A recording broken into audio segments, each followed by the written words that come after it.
Hi, friends. Welcome back. Can I tell you something that might sound a little strange?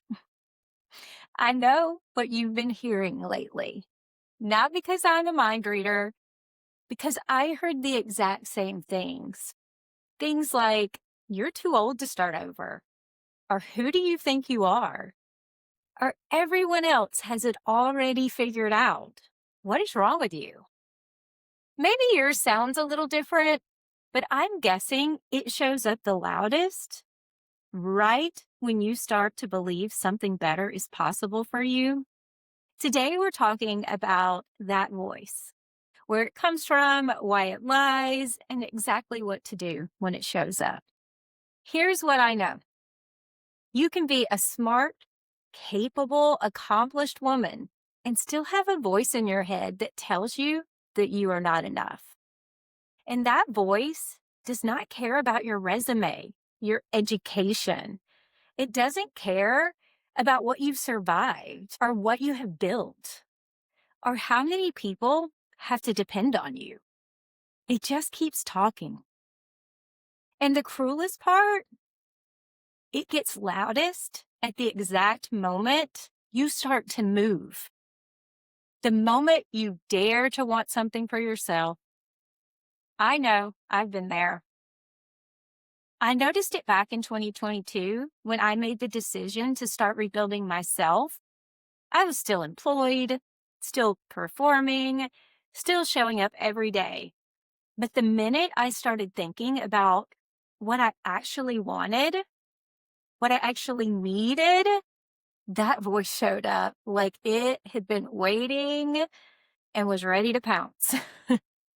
And it got me good. Jennifer, who do you think you are? You don't have time for this. Other people need you. You should be grateful for what you already have. And then when I got laid off in November, it got even louder. You are 50 something years old. Who do you think you are to try and reinvent yourself now? Do you really think you're still relevant? That is not how this works. And for a while, I believed it. But here's what I eventually learned. That voice, it's not wisdom. It's not intuition. It's not the truth. It is fear.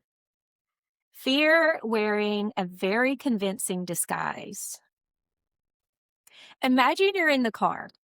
You're driving, but you have a passenger. And that passenger is someone who will not stop talking. And I know we've all been there. We either have that friend, that child, that spouse. We've all been there. So we know what it feels like when the passenger just won't stop talking. They are telling you the road is wrong, telling you you're going in the wrong direction, telling you that you need to turn around, telling you that you do not know where you're going, and you never did. It is loud. It is convincing. It is absolutely certain that it knows better than you do. That's your inner critic. It is in the car. It has opinions. It's really loud.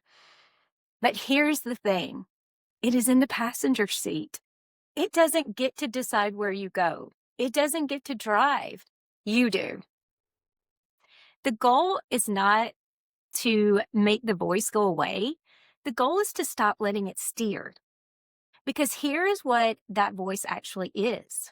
It is the part of you that learned a long time ago that staying small was safe, that not trying meant not failing. It's not your enemy.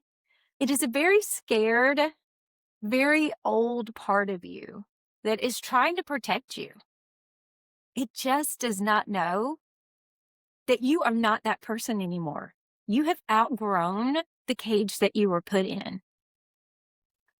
Once I understood that that voice was just fear, not fact, just fear, I stopped arguing with it. I just started saying out loud sometimes, I hear you, but I'm driving anyway. I hear you, but I've chosen this path and this is what I'm doing.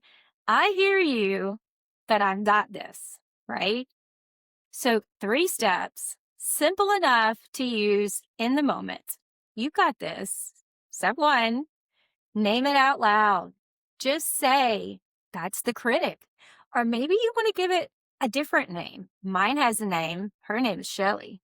And her name is Shelly should have, because when I go to bed at night and lay down, I hear Shelly. Shelly is saying, you should have done this. You should not have done that. You should have done X, Y, and Z. That should not have taken you so long. So name it if that makes you feel better. But if not, just call it for what it is. It's the critic. So anytime it says, I'm not enough, I'm too old, my time is past, that's the critic. Put it back where it belongs, in the passenger seat.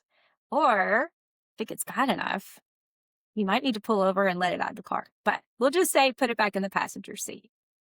Okay, step 2, ask one question. Is this true or is this feared? You are not trying to talk yourself into anything.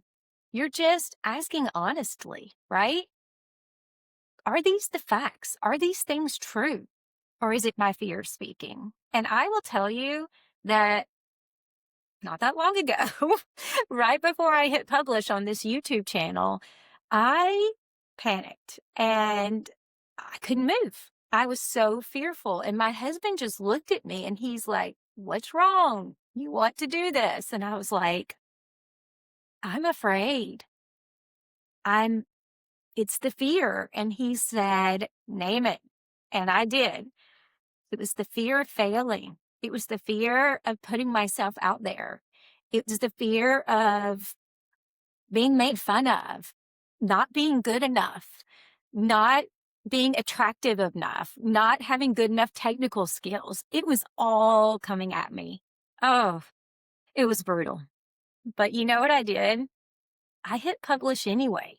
I took the step, and probably about an hour after I did it, I was just flooded with relief and joy. And I was so glad that I did it. I was so glad that I didn't let the fear stop me. Okay, so you can do that too. All right, number 3, say this out loud if you can. I hear you, and I'm driving anyway. You are not dismissing the fear. You are not acting like it's not there. You feel it. It's there. You're just making clear who is in charge, who is in the driver's seat, right? So that's it. You name it, you question it, and you keep moving. You drive anyway. Those 3 steps, that's the whole tool. And it's something you can implement today. The fact that the voice is loud right now, that might actually be a sign. It means that you're probably moving. It means something in you has woken up and started wanting more. And fear always gets louder when change is this close. So the next time it shows up, I want you to remember this. You are not the voice. You are the driver. And you get to decide where this goes. All right, so drop me a comment. Tell me this. What does your inner critic say most often? Just one line. You know, you don't have to explain it. You don't even have to fully write out what it is, but something that you'll know, and say it out loud too, right? Sometimes that's just the first step. Next week, I'm going to do something that I have not done yet on this channel, and that is I'm going to tell you the whole story, even the messy middle parts. I'm going to go through with you the 3 moments that changed everything for me and the lessons I learned from each one of them that you can take into your life right now and implement. So subscribe if this is resonating with you.